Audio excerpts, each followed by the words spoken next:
Thank you so much for joining us for tonight's event. My name is Bree Hogue and I'm the sales manager of Powell City of Books here in downtown Portland, Oregon. Tonight, we're super excited to welcome Liz Crain in conversation with Marisa McClellan to celebrate the publication of Liz's new cookbook, Dumplings Equal Love, Delicious Recipes from Around the World. You can check out our entire lineup of upcoming virtual events by visiting our website at powells.com. One exciting event coming up this Friday, October 16th, is with Sandor Elix Katz for his new book, Fermentation as Metaphor, which will be an event with Liz as well. So thank you, Liz, for joining us again on Friday for that event too. Yes. You can follow us. My absolute pleasure. It's going to be a really great event. So if you like cooking, anything about the science of food, definitely log in for that one. It's again this Friday, October 16th. Details are on our website, powells.com. You can also find out about our events and anything else about Powell's Books at Twitter, Facebook, and Instagram. But tonight, we're very excited to have Liz Crain and Marisa McClellan. Liz is the author of Food Lover's Guide to Portland and co-author of the cookbooks Toro Bravo and Hello, My Name is Tasty, as well as Grow Your Own, Understanding, Cultivating, and Enjoying Cannabis. She's a longtime writer on Pacific Northwest food and drink, and her writing has appeared in Lucky Peach, Food and Wine, and Sun Magazine, The Progressive, and The Guardian. She's also a seasoned copywriter and fiction writer, as well as co-organizer of the Portland Fermentation Festival. Her new book, Dumplings Equal Love, Delicious Recipes from Around the World, is a celebration of culinary diversity and a message of love via dumplings. Her bright and innovative cookbook is stuffed with the traditional and not so traditional dumpling recipes, plus recipes for doughs and sauces. Joining Liz tonight in conversation is Marisa McClellan. McClellan is the author of 4 books on canning and preserving, including Food in Jars and Preserving by the Pint. She is the co-host of the home cooking podcast, Local Mouthful. You can find more of Marisa's jams, pickles, and preserves at foodinjars.com. This event tonight will start with a conversation between Marisa and Liz, followed by a Q&A. So if you have a question for either of the authors tonight, please use the Q&A button at the bottom of your screen. Click on that and you can type your question in.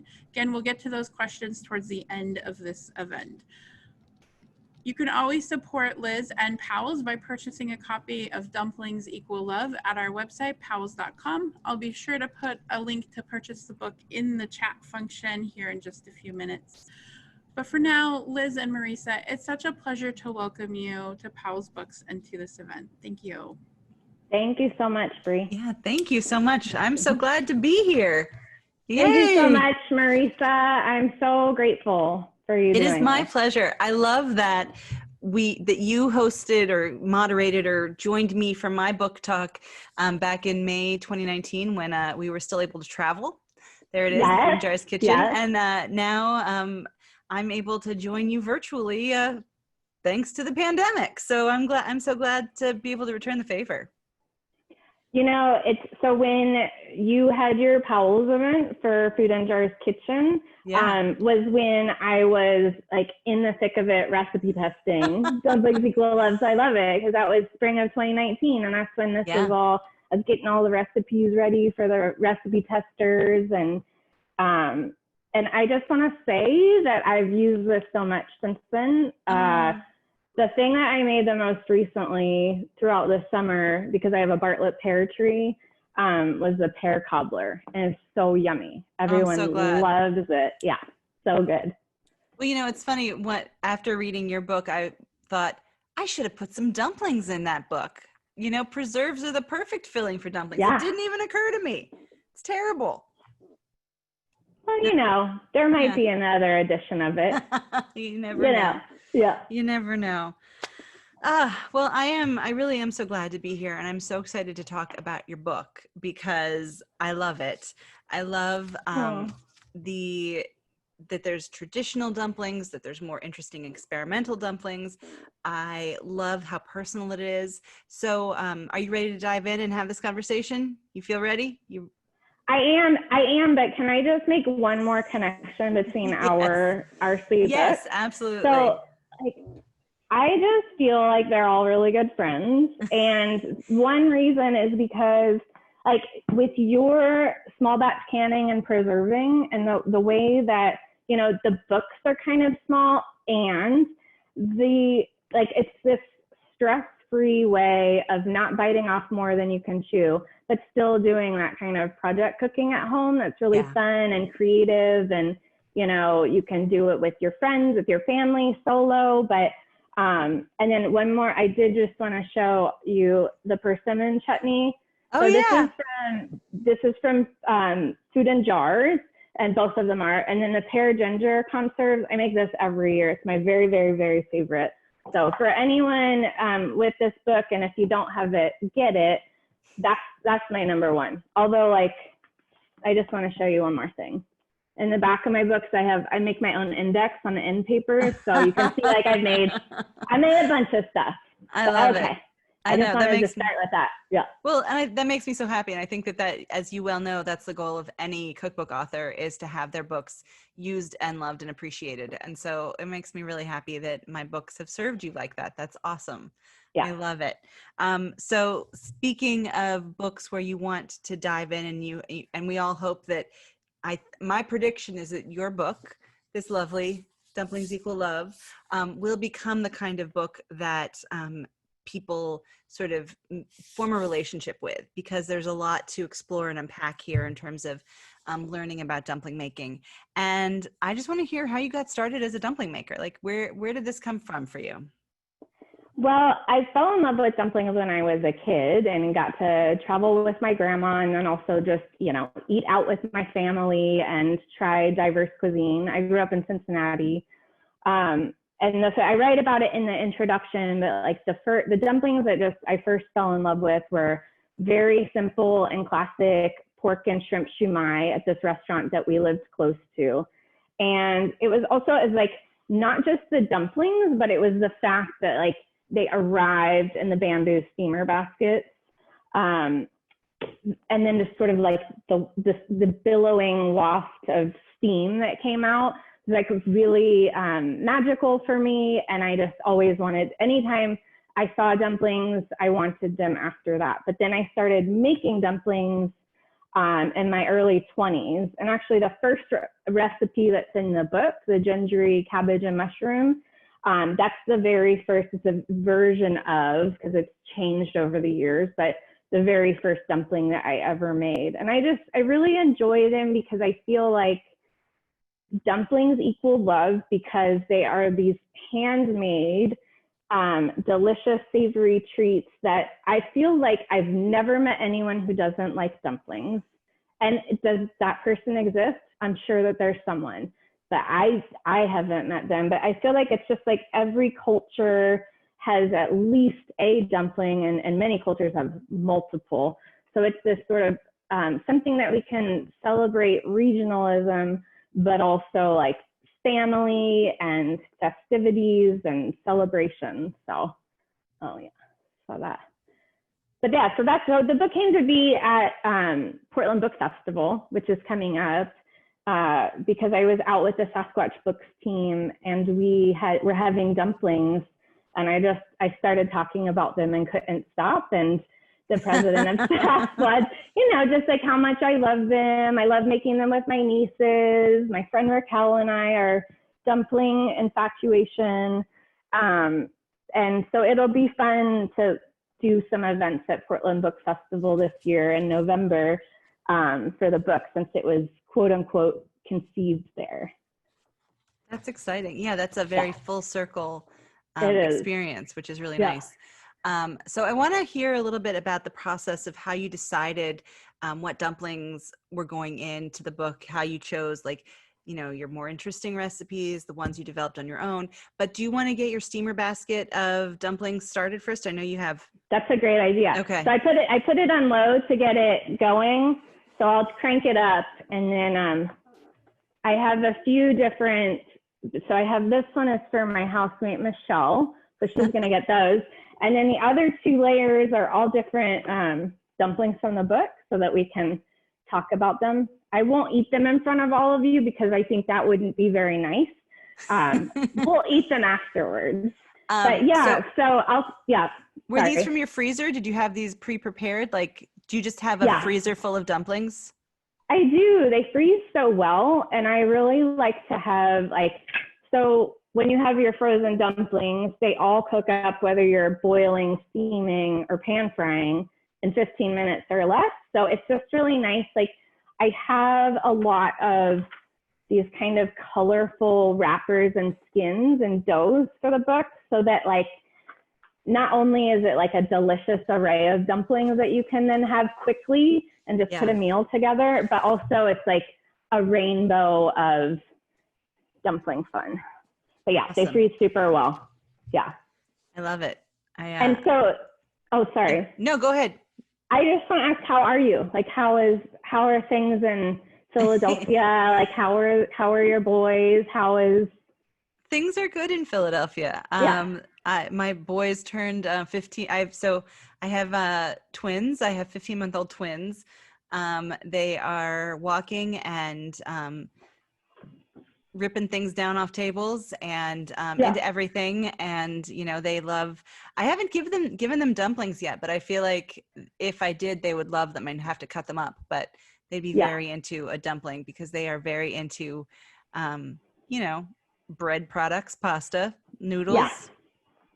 But no, things are good in Philadelphia.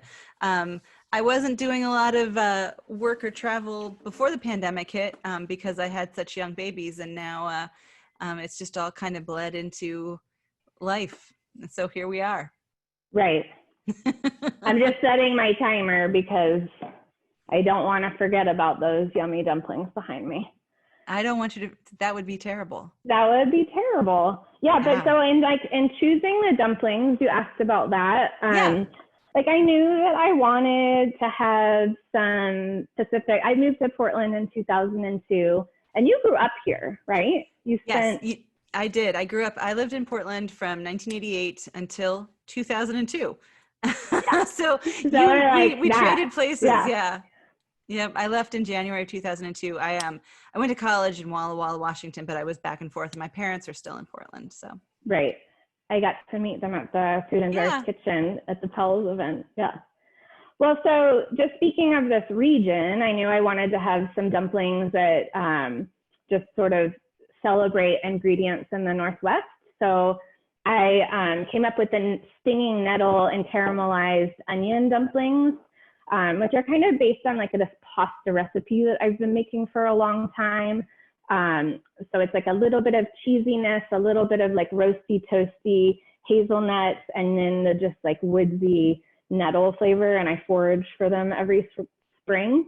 But also I do want to mention, if that's an ingredient that someone is just not going to have access to or, doesn't care for, there's, you can make these with spinach or with arugula. I always have substitutions, but I also, when I collect them, I dehydrate them and make powdered nettle, and then I can use that to color the skins. And some of those are in the steamer basket, so we'll get to see them. But those are really love letter to foraging here, as are the book's morel sherry cream dumplings. And those ones are really, really yummy. You can make all of the dumplings in the book. You can make them with store-bought skins if you want. You can make them with the doughs that I have where you're adding things like turmeric or different powdered fruits to make them colorful and flavorful. But yeah, those ones, the morel sherry cream, I like to make with smoked paprika, because it's really it tastes really good and they're really pretty. Smoked paprika is one of my favorite ingredients. I just was trying to find the picture in your book of all the different colored skins, because I've got it here. I know where it is. I'll hold it up. Yeah, I got it. I love this so much. That. Yeah, it's such a beautiful shot, and it makes you realize how many options there are in terms of making them sort of vivid and interestingly hued. Is that something you see in restaurants or in dumpling culture, or is this more of your sort of tweak on things? I think that, early on, I did a lot of research at Multnomah County Library. My friend Pauline helped me kind of gather old texts and books from I don't know, like most of them from the 60s to the 80s. And I just did a lot of like inspiration and stuff, like researching too, but also just like sometimes just flipping to just see colors and combinations. And there was this one dumpling that was called Beautiful Lady Marries a Scholar, whatever that translation is in Chinese. And they're wrapped in rape leaves that look like mandarin ducks. And they're always served two together because mandarin ducks mate for life. And then the actual dumplings have like some minced ham in them to make the part look pink. Some boiled and mashed soybeans to make it look a little green. Anyhow, I saw those dumplings. They're like an old Ming Dynasty banquet dumpling. And I thought I want to do that. That looks so historical and beautiful and so storied, but also, yeah. So I haven't had colored ones out to eat as much. I feel like you see more often like pastas in different colors, like spinach fettuccine or that kind of thing. But like I have some out actually. So this is ground dehydrated dragon fruit, and you can like, and then this is blue butterfly pea flour, and then this is some matcha, just straight up matcha. And basically with all of these, when you're adding them, if you are making homemade doughs and you're not going to use the store-bought skins for these dumplings that I have here, you add like 2 teaspoons if it's something really powerful and potent like curry or turmeric or smoked paprika even, and then up to a 1/4 cup if it's something that like the dragon fruit. And then it just gets like these vibrant colors, and you can mix them and match them and make polka dots and stripes. But I know like that seems overwhelming to some people, but it's really fun for me to do that. I love it, and kids love it. It's so fun to do that kind of, it's like an edible art project, and you can like do them ahead of time too. That's the one. So with this book, like what I really wanted to do was help people enjoy this international comfort food at home, but not feel at all stressed out about it. So, you know, like buy store-bought skins for any of these dumplings. That's great, except for the soup dumplings, because they don't really hold the broth so well. But you can do that, and you can also just make things ahead of time. So like if you are having a dumpling making session with your kids or, you know, with your partner or whomever, like make the dough the day before and freeze it or refrigerate it, because it freezes for up to a month, and you can keep it in the fridge for a few days too. And just like break up the task, you know, like make the filling one day and then fridge or freeze it. That's just something that like I think a lot of times people just like, they're like, okay, recipe, and then I'm going to do it all right now. And that it could be stressful if you haven't made dumplings before, if you're trying to go from like, you know, making the dough to your finished product to cooking it and eating it, you know, you might get a little frustrated. Break it up. No, I think that's so smart. I'm a big fan of breaking up the work of stuff. You know, I do that with jam making a lot, where I'll, you know, chop up the fruit and combine it with sugar and let it sit in the fridge overnight. And then the next day, you know, cook it and can it. And that way, you know, it doesn't feel so overwhelming, especially now having 2 insane toddlers running around. Everything becomes a multi-day project. I was canning tomatoes a few weeks ago, and what normally would have taken me, you know, I could do it in a few hours. It took 3 days. You know, it took me 3 days to get it all done. So I love a cooking project that you can spread out over time. And in fact, I attempted to make some of your dumplings this weekend. Did you? I tried, and I couldn't quite finish it, but I have ingredients in my freezer now. So it's like, I've got skins, I've got the filling, but I couldn't get them together because life. But at least I'm prepared now to give it a shot when I have some quiet time. Which ones did you choose? I was attempting the pork and cabbage ones. Because, the gyoza? Yeah. Those are really good. Yeah. That's a favorite sort of flavor combination in my household. My husband really loves a a pork dumpling of any stripe. And so I thought that would be a good one for us. And I'm allergic to shrimp, so I have to avoid shrimpy recipes. So that seemed like the most crowd pleasing of options, but I didn't quite execute, but I will execute sometime, hopefully the next week. And those ones, and your folks are still in Portland, and you have other family here. So that recipe, that gyoza, comes from Gabe Rosen and Kana Hinohara, who owned Giraffe and Cargo, so the Japanese market and cafe, and it closed during this whole madness. They also had Nora Neko, but that's just to mention, like, that's another. There are recipes from other folks in the book too, from like some beloved Portland spots, and but you'll like those ones, and they're really good because those are nice pop stickers, so you get the like crunchy, crispy skins, and I love. Yeah. And that's how, I mean, I like that cooking technique. It's how I make frozen pot stickers or gyoza. Yeah. And so it feels very comfortable. So that's one of the other reasons I picked that recipe, because it seemed like something that I had some familiarity with. And it's funny, I don't really come from a family that makes dumplings. My great aunt, my mom grew up with her, and remember she used to make kreplach, which is a Jewish sort of chicken dumpling, but nobody took on that mantle. Nobody chose to learn those things, and so it really died out in my family. But it makes me very inspired to reclaim that dumpling making tradition. Yeah, there are a few family recipes in this book.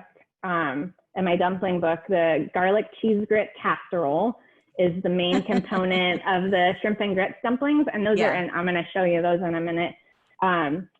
But what's another? Oh, our Cincinnati chili. So that recipe is in there. So you can make soup dumplings, the Chinese Xiao Long Bao XLB, out of Cincinnati chili. And that was actually the first I developed that in December of 2018, when I went home to Cincinnati for Christmas. My nieces and I kind of put that together. They're 8 and 10, and we kind of figure it out. Because like Cincinnati chili, typically it's either on a hot dog or you're going to have it on pasta. So you're going to have these funny names, 2-way, 3-way. Have you had Cincinnati chili? I've never had it, but I know about it. I know that it gets served on like spaghetti noodles. And doesn't it have cinnamon in it? Like, isn't that the marker of Cincinnati? It has a whole bunch of spices. It has cinnamon, allspice, cumin. It also has unsweetened chocolate, just a little bit, just to give it that. It's like there are comparisons between moles, different moles, and But just speaking of family recipes, it's sweet to have those in there. Oops, okay, these are ready. Oh, the dumplings are ready. This is exciting. I wish I was there in your kitchen with you. I know. I wish everyone was. It's like afterwards, Jimbo and I and my housemate Michelle will get to eat them. So I wish everyone could, though. Not a bad deal for you guys. No. So do you want to talk us through what you've got back there? You've got a small stock pot and a stack of steamers. Is that pot designed to go with steamer baskets, or is it just convenient that it fits? It's just convenient. So these are 8. So I'll show you these steamers. Yeah. So I'll let this steam a little bit longer because I took it off 30 seconds before, so they can continue. Oh, no. Oh, yeah, it's fine. I actually had it on. So like when you are steaming frozen dumplings, you just add 2 to 3 minutes onto them. But so here's a cute little teeny tiny one. So it got a little burnt because I have a gas stove and I had a pot that was a little too small. So the flames kind of licked it. But this is like 6 inches wide. So you can just have a few. It's really cute for, like appetizer dumplings or kids. And then these ones are 8 inches. And I put 3 different levels on. So like you can steam in whatever, perforated pot top steaming device that you have. Or those like kind of collapsible ones. You just want to like keep the water from actually like boiling them, because then they'll fall apart. But this one is super fun. I found this one at a estate sale. So this one is a 12 incher. So you can put so many dumplings. in this one. So this is like true party. Yeah. I love to use that. So it's fun to have all these different sizes. But yeah, you can drop them on the floor or use them however. I find that like the 8-inch ones are good for about a meal for like one person. So, ooh, look at that. Yeah, so let's see. I don't know how good this is going to translate in terms of the camera, but I'm going to get another plate just in case there are any drippy parts. But it looks pretty good to me. So these ones back here are I'll get out of the steam bath, the shrimp and grits ones. So the fun thing about those is like, it's the book sambal. So I have a bunch of pantry staples in the book, like recipes for chili oil, sambal, preserved lemon, etc. But these dumplings are just that garlic cheese grit family recipe, a scoop of that, and then a little bit of sambal, and then the shrimp. And you kind of stick the shrimp tail out of the top if you can, and it looks, this pinkish tail sticking out. And then in these spoons are the XLB, those Xiao long bao soup dumplings. And let me just show you real quick. This is how you make those. So this is cubed. Oh, Ruben's got back there. He's my floor cleaner. That's like his favorite spot to be. These are broth cubes made with agar. So basically you can take any broth, and like it's just like if you make Jello. But instead of it being animal based, so that, people who don't eat that can't, this is algae based. So you can make vegan dumplings. So just use like a veggie broth, agar, set that, and that goes into these soup dumplings. And then also there is one of the Nettle dumplings I mentioned. Mm-hmm. And then these ones that you can kind of see are the beef curry, but I substituted mushrooms. Ooh, so a lot of they're really good. They're really like a good winter warmer. I'm going to set this like that, and then I'll put the next layer. So this one has those morel sherry cream ones that I told you about. Oh yeah. Those are kind of like the smoky paprika. And then there's just like, I sliced rounds of the morels and put them on top, and then the shrimp. And then this one has the salmon sesame with beet skins, more soup dumplings, and then those pork and cabbage gyoza that you're gonna make. Oh, yeah, it's kind of fun to just like show you some of those. No, and they look beautiful. Thank you. It makes me, so do you want to roll out your dough, and should we talk a little bit about how you learned, how you practice shaping and stuff like that? Like, yeah, because I feel like that's an intimidating part of dumpling making for a lot of people, is just figuring out how to shape them, how to not make them look like a train wreck. I agree. And so in the beginning of my dumpling making, I always just used whatever rolling pins I had. And then I gravitated towards these dowel style ones, just because when you're rolling out individual skins, these like are easier to manage in a small space. And then I graduated to this that I also got in a estate sale, just like a hand crank Atlas Mercado. You can get these at, like a Goodwill for 10 or 15 bucks usually. And then this just clamps onto your counter, and you just crank it, and it sheets out your dough really quickly. And then I had a tennis injury where I hurt my arm when I was in the thick of, like right around when it was after. So it was in the summer of 2019. But I had like so much recipe testing to do. I also needed to get one of these gadgets so that I knew that I needed to learn this, and that this is something that a lot of people have as a stand-up KitchenAid mixer. And then you can purchase these for one of the attachments. They're like 50 or 60 bucks. And this allowed me I'd make my dough in the mixer. So I have steps for all the doughs. You can make them in a mixer, a food processor, or by hand. And they're all simple doughs. There's 3 of them. There's an all-purpose egg, there's an all-purpose eggless, and then there's a gluten-free dough. But then what you do is you can make the dough in, you know, minutes using the mixer, and then you can roll it out in seconds using this. So what you do is you take your dough. Actually, you know, let me put a apron on. Okay. I'm gonna get covered in flour. So I'm gonna do the one that I showed you, that pretty dragon fruit one.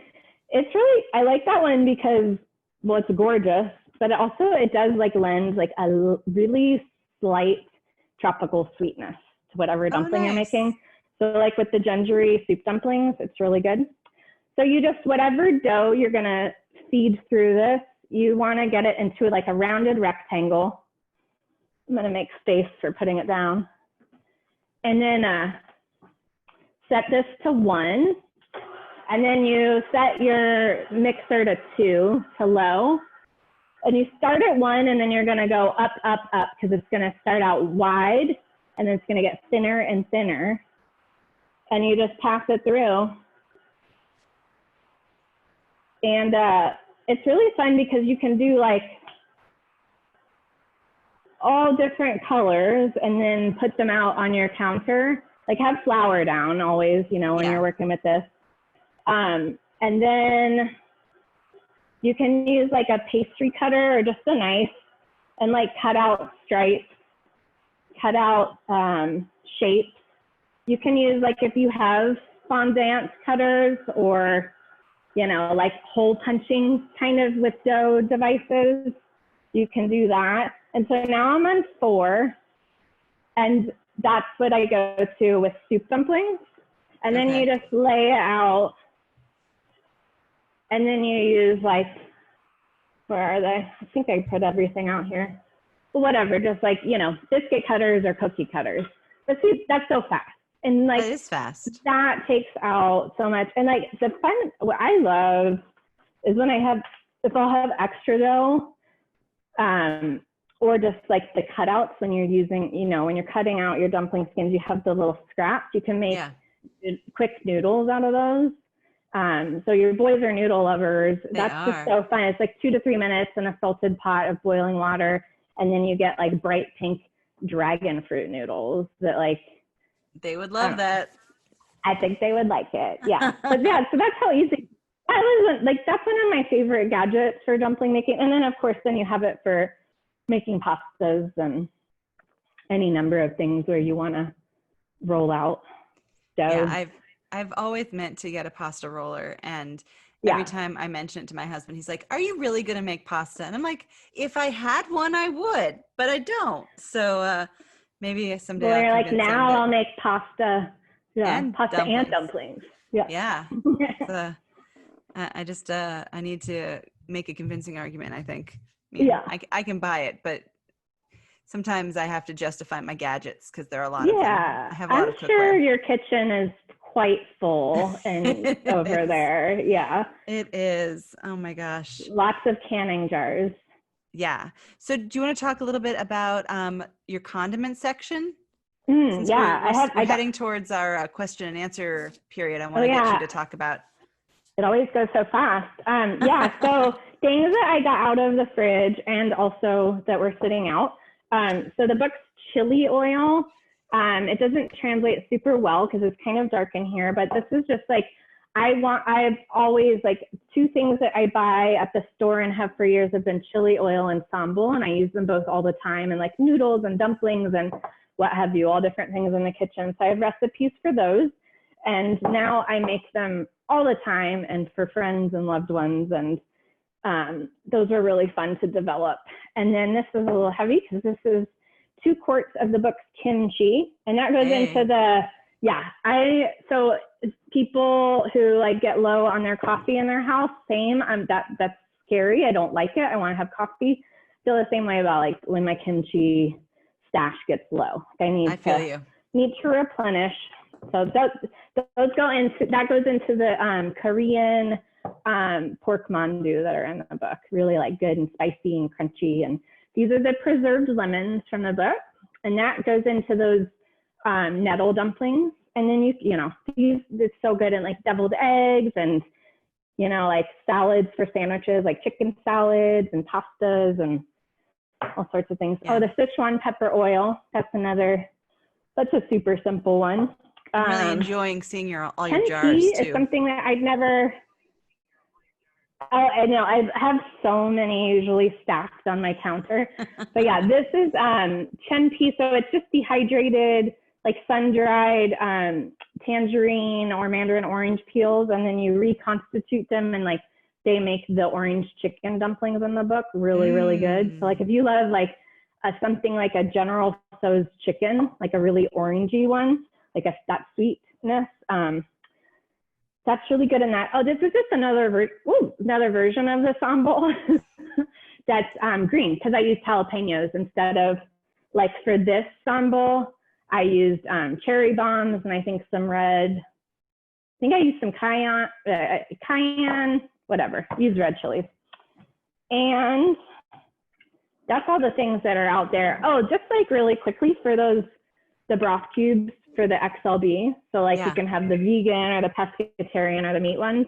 You just want to get the agar is something you can obviously just like order online. Like we're ordering a lot more things online, I think all of us now. But if you're at the store, like this is what it'll often look like. Just make sure that you get, look at the ingredient list and just only agar and no sweeteners, because a lot of times it's used for, like sweetened Southeast Asian desserts. And it's fine. I've made soup dumplings with that. It's just like, they're going to be a little bit sweet. It's going to add that sweetness to the broth. Which you want a soup dumpling to be really savory. So I can that's see how I feel. Yeah. Awesome. So those were all of those things. And then like other tools, this pastry cutter is just really nice. So it's a two-headed one. So it has the scalloped one. So like if you did, if you're rolling out all of these different colorful skins, it makes like cutting them into different shapes really quick and easy. And then I like to have for making those like colorful soup spoons. And one of my favorite things, this is pretty nerdy, but just the like reusable pump oil. I'd never had that before in the kitchen. And so then when you're like trying to oil these for soup dumplings, it just makes it really fast and easy. And same with, like before you put your dumplings down, just like a quick spray. And then you can have like good oil and you're not, wasting. No, that's really smart. Yeah, I like these. Awesome. Yeah. Well, I'm seeing a bunch of questions coming in, and some of them are things that I was hoping to ask you too. So I think we should just move on to them. Yeah, let's do it. I'm going to take this off. Yeah. Yeah. And so Adrian asks, and I think that this is a good question to start with, what dumpling recipe do you suggest for a first-time dumpling maker? I think that the shumai is like really nice because it's an open topped one. So it's like the easiest dumpling to form. You can either use store-bought skins or homemade skins, and it's just so savory and delicious. If you are not a meat eater or you don't like shrimp, then you could make the books also in a shumai shape, the beet and turmeric rice dumplings. Those are vegan and they are so like citrusy and delicious. And if you do make those, I recommend like getting the beet powder if you want to make the skin. So you can have like this bright fuchsia pink skin, bright fuchsia beet skin, and then have the golden beets on the inside. So it's like yellow on the inside, and they're really, those, I would recommend those two. They're both sounds really pretty, super simple and good. Yeah. Awesome. All right. So, and Adrian also asks, and I think this is a good follow-up question to what you just said. So do you have any favorite dumplings or favorite dumpling ethnicities? I feel like, you know, there's so many Chinese dumplings in the book because, you know, we can mostly agree that that is where dumplings were born, and that is where the most dumplings reside in the world, like throughout all of the 2,000 years that we've had dumplings on the planet. So I, you know, like, to me, I have talked a bunch about them, but those soup dumplings are just one of the most magical dumplings because it's just like they're very simple to make.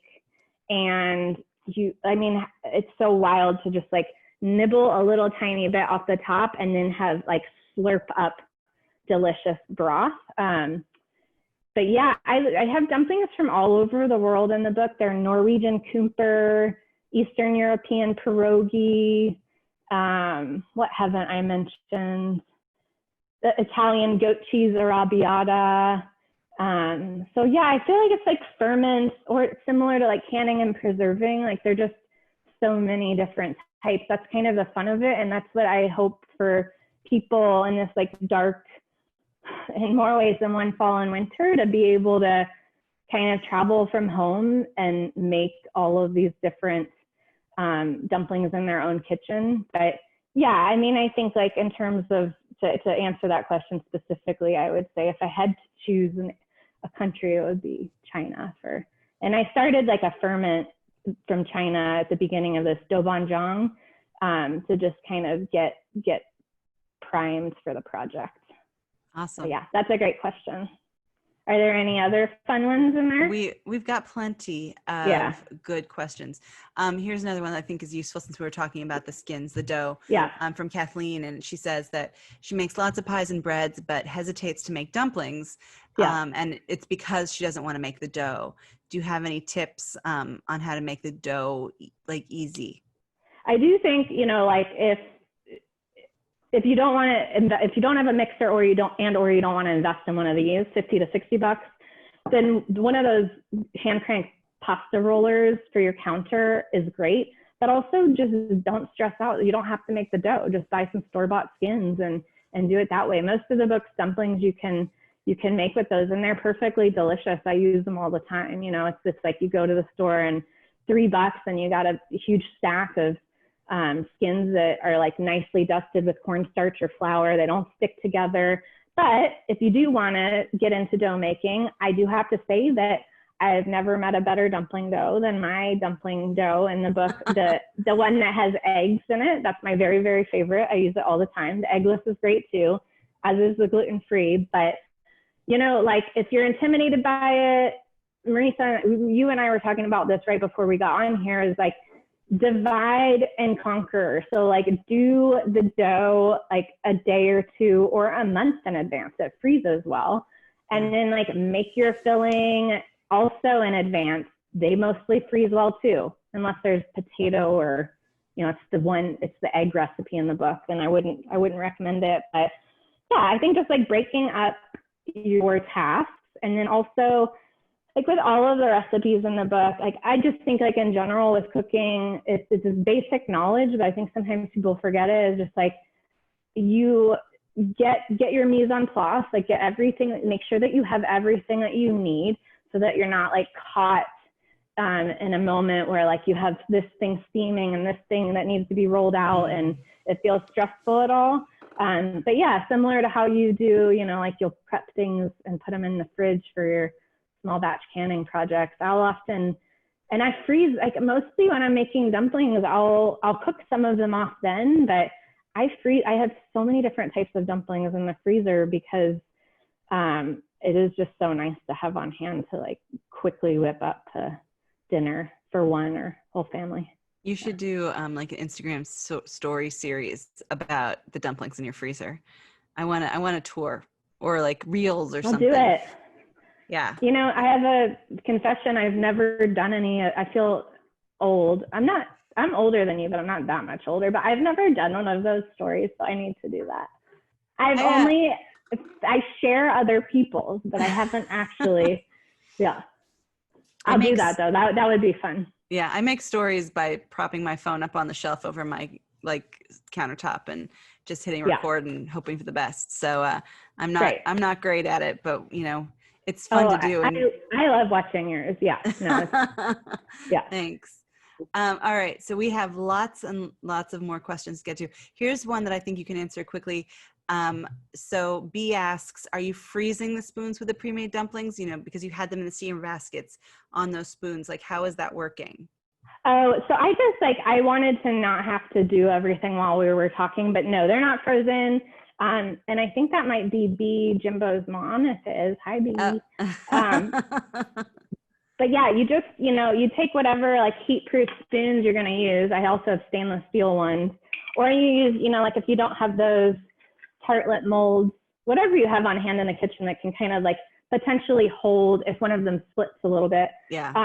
But you just spray them in oil or just dab them in oil. That's all you need to do. You just want to keep them from sticking to that. So then however you want to eat them is fine. I usually I'll use chopsticks and then just kind of like nibble a tiny little bite and then I kind of eat them over the spoon. Because sometimes they can be like a little bit of a volcano. They're so filled with steamy broth. And I feel like if you've never eaten a soup dumpling before, you do need to have a learning experience. Like it's always helpful for someone to talk you through it like that. I didn't eat my first soup dumpling until I was in my late 20s. And so I went out to eat with someone who had experience so they could talk me through the process of how to enter that dumpling, because it's a little messy if you're not careful. Totally. Yeah. All right. Someone's asking, have you ever rolled out your dumplings by hand? And I believe you have, since you have that rolling pin there. Yeah. So this is like, if I'm doing that, I like to have these like smaller, I'm not sure, I usually have measuring tape up here, but just like a smaller dowel rolling pin is what I like, as opposed to, like a more traditional, like larger one. But yeah, it's fun. So what you do, I have steps for that in the book, of course. However you want to do, all of these different ways are in there. It is written as like a choose your own adventure in terms of like the design, which is kind of cute. But yeah, what you do in that case is you're just like hand make your dough, and then you kind of turn it into like a bagel or a donut, and just kind of let gravity work its way to kind of pull it out so that it's a certain width. And then you're just going to slice into that like a big long rope of dough, and then kind of like roll it into a ball, and then hand roll. I like doing that too. It just depends on like what you want to devote your time and energy to and the dumpling making way. And a lot of times for me, like I would just prefer to crank it out on this and then spend more time on like the garnishing and the dipping sauces and makes sense. Totally. All right. So I think this must be someone you know. Kiki. She says, hi, Liz, this is Kiki. Hi, I want to know if frying dumplings is totally sacrilegious or is it semi-legit? And then it also says hi to Ruben. So I think felt like I need to get everything from that question in. Yeah, that's my good friend Kiki from college. We've been friends for a long time. So is it okay to fry them? Yeah, I'm guessing like deep frying is probably the question there. Oh, okay. Well, frying is like delicious, and deep frying is fine too. I don't have steps for that. So kind of in the book, I've made it sort of modular to kind of like we were saying, like ease the stress of this process, make it very simple. So you can like interchange skins and fillings and cooking techniques. So the 3 cooking techniques: steam, boil, pan fry. The 3 doughs: eggless, egg, and gluten-free. The 3 shapes: pleated crescent, soup dumpling, XLB, twisted at the top, and the shumai. And my favorite number is 9. So maybe there's some kind of numerology with that. That's 333. But yeah, right? I think like the whole thing, like my goal with this book is to help people just be creative and not stress out about this. Just have fun and travel from your own kitchen and make all these delicious, handmade, beautiful treats for yourself to take care of yourself and then for those you love. But yeah, I just don't have a home, like countertop fryer. It's not something like I would go out to get like any kind of deep fried food usually, unless it's like, like cast iron fried chicken. But yeah, fry them up, Kiki Barker. So this is a fun one. Jim asks, what's a typical day like for you? Seeing you on social media, it seems like you're cooking, canning, baking, fermenting, or making some kind of great food 24/7. And when do you get to eat all those wonderful treats? And then he also says, love your new book. So yay. Oh, that's so sweet. Yeah, like I think similar to you, mostly been my own boss in life. I've had lots of different jobs, but the past few years I do some freelance writing in addition to my food writing. So different companies that I write for, most largely in the food and drink realm. And then I have done some like recipe development and testing that's been professional too. But I eat all day, and I'm not just like cooking things and taking photos of them. These are all like right before, I'm enjoying them. So, but yeah, I'd like typical day in the summer would be getting out into the garden a little bit. And, I have like 13 tomato plants right now. So I'm still getting more tomatoes, that even though it's like, the days are getting shorter and it's getting cooler. I still have that. I'm trying to think if there's anything tomato that I've made from your book. I feel like there is. The salsa, your salsa. I love that recipe. Awesome. I would like, if this was easier, if you could see things better, I would show you like up on my top shelves is I only got down the two, the chutney and the conserve, but yeah, that's sort of a nutshell of what my days are like. But don't worry, I'm eating lots and lots. All right. How about you, Marisa? What's your typical day like these days? These days, my typical day is just responding to babies and then trying to keep everybody fed and alive and shoehorning a little work into that. So it's pretty nonstop, but good, but really good. Yeah. All right, we still have more questions. So okay. Yep. I feel like you've kind of answered this one. What cultures do you draw from in the book? You went through Chinese, Korean, Italian, Eastern European. I feel like we've got that one. And then someone asks, Jen asks, are there any dessert dumplings in the book? There are. There are two. They're really good. One of my favorite dumplings in the book is the banana saucer dumplings. So it's just like, if you love that dish, it's the rum and the banana liqueur and the bananas and brown sugar. And it's the dish that, like, if you're eating it in a fancy restaurant, sometimes it'll be like ignited and lit up tableside.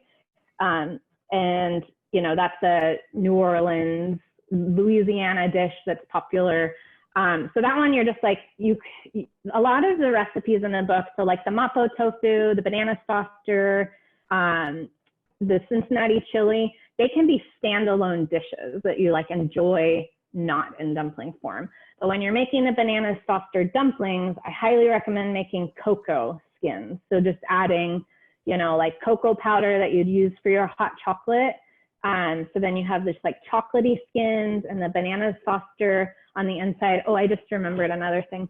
And then just like a scoop of vanilla ice cream on the top to melt. This is the banana liqueur that I have in the cookbook too. It's really easy infusion, so just bananas and brown sugar and vanilla extract. But when I started testing, I'd never made banana saucer other than a couple times. Like, I once made a dessert pizza, and I didn't have, like, it wasn't in my repertoire. But when I started tasting all of the like creme de bananas out there, they were just kind of icky and expensive. So I was like, well, I might as well. This one, I also have like a recipe for making a coffee out of this. Like a really good vegan coconut milk coffee with that. Yeah, it's super tasty and easy. Awesome. All right. There's some people commenting and saying, Lucinda says, thank you for including her in the testing phase. And Yvette just says that she's really excited for the book and is excited for the non-meat option. So that's nice. Now, there are a lot of those in there. Yeah. Jessica asks a question that I'm not sure. I don't know if she's asking about Bolivian salteñas. I'm not sure how to pronounce that, but it's a Bolivian dumpling. Do you have any experience with, she's having a hard time with them, but I don't know if you have any expertise with Bolivian dumplings. No, and I've never had them, so I would love to try them.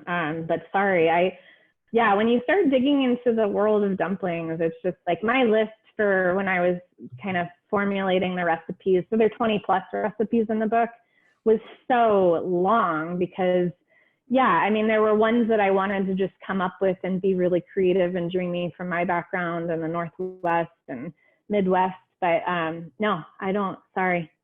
I don't have anything to say about those. I'd like to try them. Yeah, fair enough.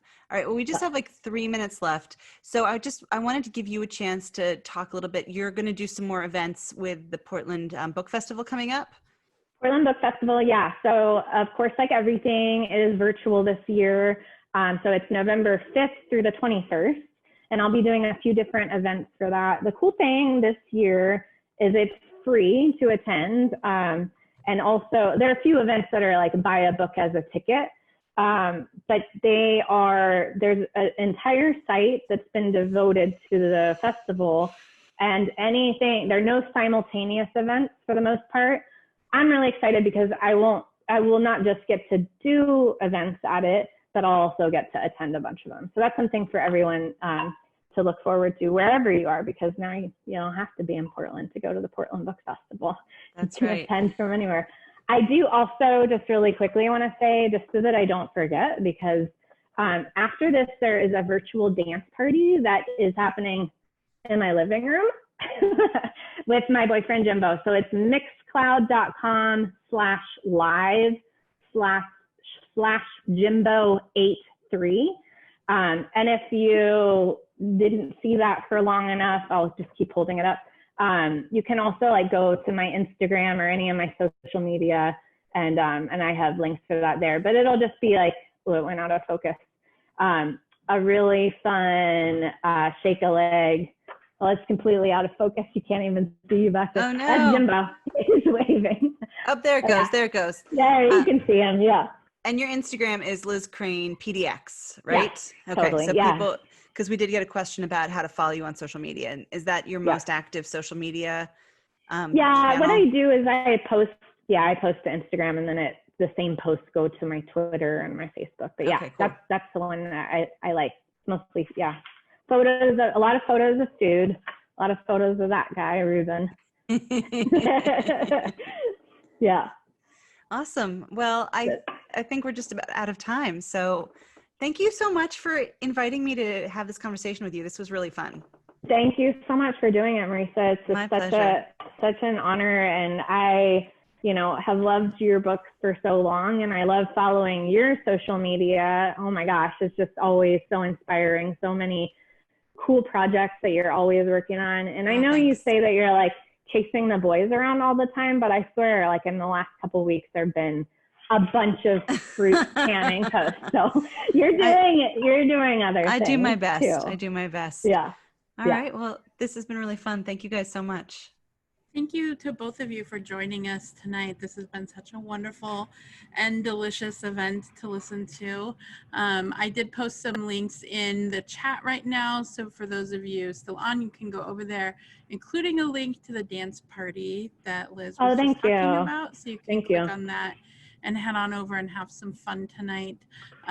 We loved having both of you. The new book is called Dumplings Equal Love, Delicious Recipes from Around the World. You can find that on powells.com. And Liz was able to pre-sign some book plates. So any books ordered through there will include a book plate signed by Liz. Marisa, Liz, thank you for joining us. Everyone else, have a good night. Stay safe. Thank you. Thank you so much. Thanks everyone for coming. It was so fun. Yeah, Bye. that's great. Bye, guys. Bye.